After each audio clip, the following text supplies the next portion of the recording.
Banked for momentum, a berm turn is where you might make your move to pass the rider in front of you, angling to take advantage of that slowdown.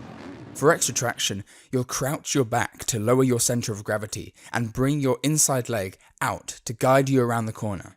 But this is where a lot of injuries can happen, whether from collisions or losing that traction. Feet are never stationary, moving all around the pegs. The arch of your foot is pure strength, so it's your main source of balance. If you're going left, your left foot will likely be off the bike, but your right foot will be pushing down on that peg to keep your control, called weighting the foot peg. You never want both feet off the pegs at the same time.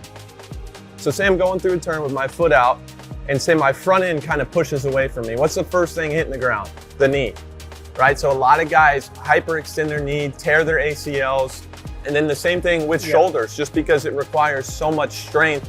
There's been times I fell off the bike, bike's kind of just, I've had one hand on the bike going away from me and it just pulls my shoulder out of the socket.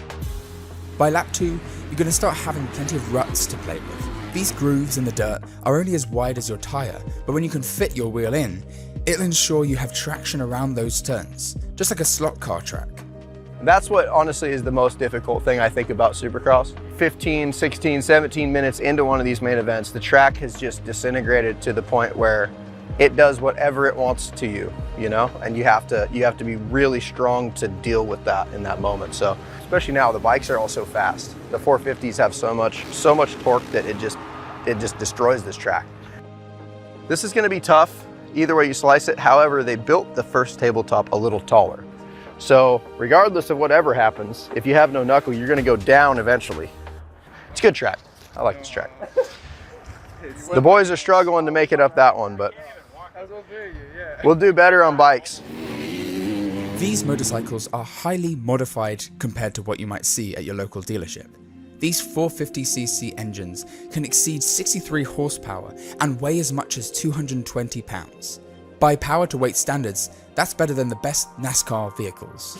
It almost looks like the bike is doing all the work for them because they're so in tune, and I think the way that you ride a bike matters. Most of us have been doing it pretty much every day since we were 3 or 4 years old, so you kind of develop an intuition, a feel for how exactly you want the bike to work, whether that be a different tread on your front tire or stiffer suspension, softer suspension,